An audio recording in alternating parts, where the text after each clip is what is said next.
What's good, everybody? So, I was granted a review copy of Yasha, Legends of the Demon Blade.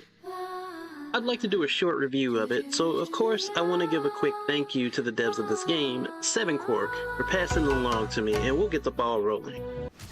Yasha Legends of the Demon Blade is an isometric roguelike game that lets you choose between three main characters. Shigure, a samurai girl with a dark past, Sarah, a fourth wall leaning firecracker of an Oni girl, and Taketora, a hulking tiger man.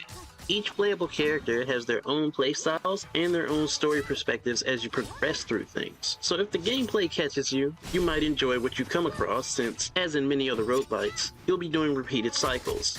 As you do those repeated cycles, enemies will gradually grow stronger and more of the story for whichever character you've chosen will open up along the way. So eventually, you can find yourself settling into a flow with things. Because of how this works, the main linchpin of the game becomes the gameplay itself, where you'll gain soul orbs, weapon fragments, and various currencies in order to power yourself up along the way, whether it be through forging new weapons which can change the core of how you play in small but meaningful ways, buying food to gain stat buffs that last through your run, or until you replace one food item with another, or upgrading your character's personal abilities and skills.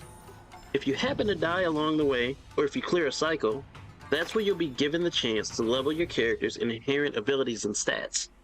These stick with you cycle to cycle, increasing your chances of succeeding where you last failed. Regarding those cycles though, in an interesting approach, while you can save your progress and come back to your game anytime, and your inherent gained abilities stick with you even if you die, you do not keep abilities that you get along the way from soul orbs, talismans, and the like once you clear a cycle, so you have to earn those again. This ends up giving you this weird sense of half progression. What winds up happening is that your enjoyment of the game will rely on how much you like the core of the gameplay. And of course that's subjective, but in my opinion, it's a good enough time to get caught up in the grind. Making builds for your characters and trying to optimize how you fight certain bosses or enemies.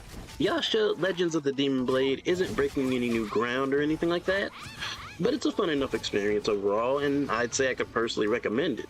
Whether you get it at a discounted price or not would be another matter.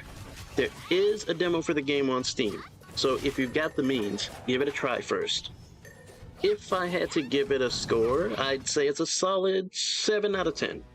It's fun, if a bit repetitive in ways, but it's something you can settle in and focus on if you enjoy the flow of roguelites with a straightforward sense of direction. Thanks for watching if you did, and thanks again to 7Quark for the copy of the game.